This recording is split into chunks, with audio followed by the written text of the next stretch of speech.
জয় গুরু। কেমন আছেন বন্ধুরা? আশা করি অনেক ভালো। আমার এই তন্ত্র ও মন্ত্র বান চ্যানেলে যদি নতুন হয়ে থাকেন অবশ্যই সাবস্ক্রাইব করবেন, পাশে থাকা বেল আইকনটি প্রেস করে নতুন নতুন ভিডিও সবার আগে পাওয়ার জন্য আমাদের সাথে থাকবেন। এবং আমার তন্ত্র মন্ত্র বান এই ফেসবুক চ্যানেলে আপনারা চেয়ে ফলো দিয়ে নতুন নতুন ভিডিও সবার আগে পাওয়ার জন্য আমাদের সাথে থাকবেন। আজকের আলোচ্য বিষয় হলো আয়না পড়ার মাধ্যমে কিভাবে চোরকে ধরবেন। আয়না পড়ার মাধ্যমে কিভাবে চোরকে ধরবেন। অবশ্যই গুরুর অনুমতি নিতে হবে। গুরুর অনুমতি ছাড়া কোনো ধরনের কাজ করা সম্ভব নয়। আমি ভিডিও শেষে একটা মন্ত্র দিব এবং একটা তাবিজ দিব, ঠিক যেভাবে করতে বলবো ঠিক ওইভাবে ওই কাজটা করতে হবে। আসুন আমরা জেনে নিই কীভাবে আয়না পরা দিবেন। বাজার থেকে এক দরে একটা আয়না কিনে আনতে হবে, ঠিক এরকম। আমরা চাইলে যে কোনো ধরনের আয়না নিতে পারেন, তবে ভালো আয়না নেওয়ার চেষ্টা করবেন। আয়না নেবেন, এরপরে আমি যে তাবিজটা দিব ওই তাবিজটা ভিডিও শেষে এবং একটা মন্ত্র দিব, ওই মন্ত্রটা 21 বার পড়তে হবে বা পাঠ করতে হবে। ওই মন্ত্রটা 21 বার পাঠ করতে হবে। কীভাবে করবেন?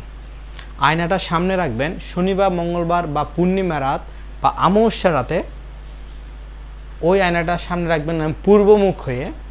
ওই আয়নাটা পূর্বমুখ হয়ে আপনারা বসবেন। বসার পরে ওই আয়নাটার আমি যে মন্ত্র দিব ওই মন্ত্রটা পাঠ করবেন একবার, এবং যাকে আপনি সন্দেহ করবেন তার নাম বলবেন। এরকম করে 21 বার পাঠ করবেন এবং 21 বার যে মানুষগুলোকে আপনি চোর ভাবছেন তাদের নাম অবশ্যই বলতে হবে। একবার পাঠ করবেন, ফু দিবেন, ওদের নাম বলবেন। একবার পাঠ করবেন, ফু দিবেন, ওদের নাম বলবেন। এবং যে তাবিজটা ওই তাবিজটা ভোজপত্রের উপরে রেখে আপনি ওই আয়নার পিছনে লাগিয়ে দিবেন এবং আপনি মন্ত্র পড়বেন। তারপর ওই মন্ত্রটা সঠিক নিয়ম সঠিক যেন হয়, ঠিক ওইরকমভাবে আপনার কাজটা করতে হবে। অবশ্যই যারা নতুন আমার এই চ্যানেল দেখছেন অবশ্যই আমার এই চ্যানেলটা সাবস্ক্রাইব করবেন এবং আমার এই কথাগুলো মনোযোগ সহকারে শুনবেন এবং শেয়ার দিয়ে আমার ভিডিওগুলো অন্যকে উৎসাহিত করবেন এবং ভালো কোনো কিছু করার চেষ্টা করবেন। আমি ভিডিও শেষে মন্ত্র এবং তাবিজটা দিয়ে দিব।